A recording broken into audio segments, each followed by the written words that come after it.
Assalamualaikum warahmatullahi taala wabarakatuh. Jadi hari ini kita akan lihat keistimewaan Melaka semasa pemerintahan para Miswara. Selepas mana kita lihat bagaimana para Miswara berhijrah datang ke Melaka selepas dihalau daripada Palembang, kemudian daripada Temasek, kemudian para Miswara meneruskan perjuangan jadi Melaka sampailah menubuhkan sebuah negara ataupun sebuah kerajaan yang dikenali sebagai Melaka. Kita telah jelas tentang bagaimana asal-usul nama Melaka tu. Kalau kamu ingat, hari itu kita ada sumber daripada Arab, daripada Suratul Salatin, daripada Sumatra Oriental dan juga daripada India. So hari ini kita nak lihat apakah keistimewaan Melaka semasa pemerintahan para Miswara. Kita nak lihat kenapa Melaka menjadi satu tempat yang strategik, yang special, yang sangat-sangat dikunjungi oleh para pedagang. Kenapa? Hari ini kita nak tengok satu-satu.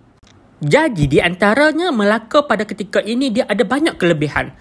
Dia menjadi satu pusat pemerintahan kerajaan. Macam zaman sekarang ni kalau kita lihat pusat pemerintahan kita di mana? Di Putrajaya. Begitu juga dengan Melaka. Melaka pernah menjadi pusat pemerintahan sebuah kerajaan yang dikenali sebagai Kesultanan Melayu Melaka. Dan di antara kelebihan Melaka yang pertama adalah terlindung daripada angin monsun. Jika kamu lihat video yang sebelum ini, kamu dah nampak kan apa sebab Melaka menjadi tempat yang special? Sebab apa? Sebab dia terlindung daripada angin monsun. Perairan Selat Melaka ini dia terlindung daripada tiupan angin monsun yang membolehkan kapal-kapal berlayar dengan selamat. Kalau kamu tengok dekat tengah tu Selat Melaka tu, dia dikelilingi oleh semenanjung tanah Melayu dan juga Pulau Sumatera. Dan angin-angin daripada monsun timur laut, daripada barat daya. So angin-angin ini tidak kena kapal tu. So kapal ini ketika mana musim angin monsun, dia orang ni boleh bersinggah dekat Melaka. Masa dia orang singgah ni lah dia orang berjumpa dengan orang tempatan, berlakulah aktiviti perdagangan, berlakunya aktiviti penyebaran agama Islam sehingga akhirnya para Miswara memeluk agama Islam. Agama Islam ni datang daripada tanah Arab lah. Kebanyakan daripada ulama-ulama dan juga pedagang yang singgah di pelabuhan Melaka. Kalau kamu tengok dekat tengah-tengah itu Selat Melaka itu, di sekitar itulah kawasan Selat Melaka yang disinggahi oleh para pedagang. Sebab apa? Sebab angin tengah kuat. Angin tengah kuat, so dia orang pun terpaksa singgah kat situ berbulan-bulan sehinggalah angin monsun ini reda. Barulah dia orang meneruskan pelayaran ke tempat yang lain. Selain itu juga Melaka mempunyai kedudukan yang strategik. Kerana apa? Kerana Melaka berada pada kedudukan di antara jalan laut timur dan barat. Kedudukan dia sangat-sangat strategik, menyebabkan para pedagang datang singgah berdagang di Melaka.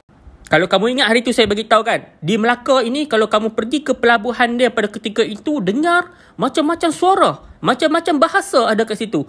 Sekejap dengar bunyi bahasa India, bahasa India daripada negara India, bahasa Cina, bahasa Eropah, Perancis, Jerman, Portugal. Maknanya Melaka menjadi satu tempat tujuan utama para pedagang, menyebabkan empire Melaka itu, pelabuhan Melaka itu menjadi tempat pengimportan barang, pengeksportan barang dan juga intraport. Kalau kamu ingat istilah tu kita dah pernah bincangkan sebelum ini. Dan kalau kita lihat, Melaka juga menjadi kelebihannya pada ketika itu disebabkan kebijaksanaan pemerintah dia. Siapa pemerintahnya masa itu? Pastinya para Miswara ataupun kita kenal sebagai Sultan Iskandar Shah. Sultan Iskandar Shah ataupun para Miswara ketika ini dia mengamalkan pentadbiran yang cekap, yang terbuka.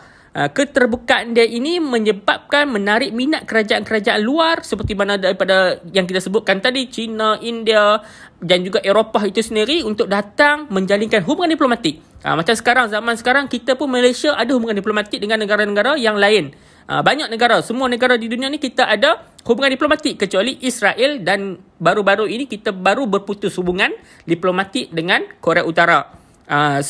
Di sinilah Melaka menjadi satu tempat tujuan orang ramai datang, duduk, berniaga, bersembang, berkahwin, bahkan juga berkahwin. Orang-orang luar ni pun ada juga berkahwin dengan penduduk Melaka, kemudian mewujudkan asimilasi ataupun pencampuran budaya itu sendiri. Dan kalau kamu rasa kenapa Melaka menjadi satu pusat empire yang sangat megah, yang sangat kuat, yang sangat hebat, tidak lain tidak bukan disebabkan taat setia rakyatnya kepada ketuanya, kepada sultannya. disebabkan itulah Melaka dapat menjalankan satu kerajaan kesultanan yang sangat maju tanpa mempunyai masalah. So, apakah kepentingan taat setia kepada sultan itu? So, di antaranya yang pertama, pemimpin yang telah bersusah payah membangunkan negeri kita, negara kita. Jadi kita kena, sebagai rakyatnya, kita kena hargai. Macam contoh sekarang kita berada di sebuah negara yang berdaulat bernama Malaysia. So, kita kena menghargai kesusah payahan pemimpin kita membangunkan negara ini, memperjuangkan negara ini sehinggalah kita dapat merdeka dan hidup aman macam sekarang. Kalau tidak, kita duduk di bawah penjajahan, tak boleh kita nak buat ikut suka kita. Kan, kita kena dengar cakap diorang. Kan, kita tidak boleh bekerja, kita tidak boleh simpan harta.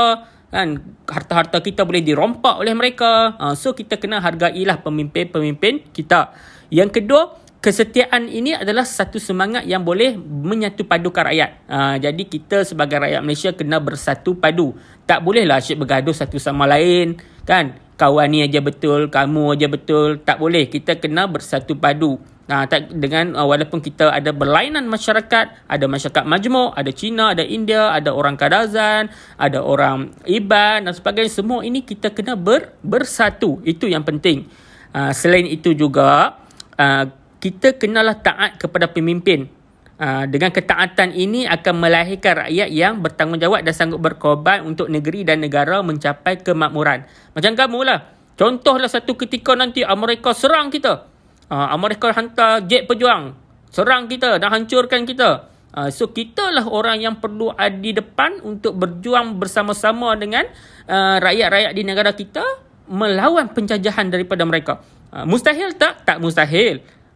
Tak mustahil kalau kita terus terabai, kalau kita terus tidak sayang pada negara kita, kita asyik bergaduh sesama sendiri. So, tak mustahil negara luar akan datang serang kita dan ambil tanah kita. Nak ke macam tu? Mestilah tak nak, kan? Dan kalau kita lihat, Nabi Muhammad pun menyatakan bahawa sesiapa yang taat kepada pemimpin, maka dia telah taat kepada aku. Dan siapa yang menderhakai pemimpin, maka dia telah menderhakaiku. Inilah kita kena ada satu sikap ketaatan kepada pemimpin yang baik lah. Pemimpin yang baik kita perlu taat, kita perlu dengar cakap. Macam kamu lah kat rumah. Kalau kamu kat rumah, pemimpin rumah kamu siapa? Pastilah ayah kamu, kan? So, kamu kenalah dengar cakap ayah kamu. Dan seterusnya, supaya negeri kekal aman dan tidak ada perpecahan antara rakyat yang terdiri pada pelbagai kaum. So, inilah yang kita takut. Dulu kita pernah, nanti kamu akan belajar pada tahun 6, kan? Kita pernah bergaduh antara kaum. Nak ke benda tu berlaku lagi? Tak nak. Sebab apa? Kita sebagai rakyat Malaysia yang bersatu di atas namanya negara Malaysia itu perlu bersama-sama. Berkawan sama-sama. Tak boleh nak bergaduh satu sama lain dan sebagainya. Jelas? Okey, so setakat itu dulu pembelajaran kita pada hari ini. Kita jumpa lagi pada minggu hadapan, insya-Allah. Assalamualaikum warahmatullahi taala wabarakatuh.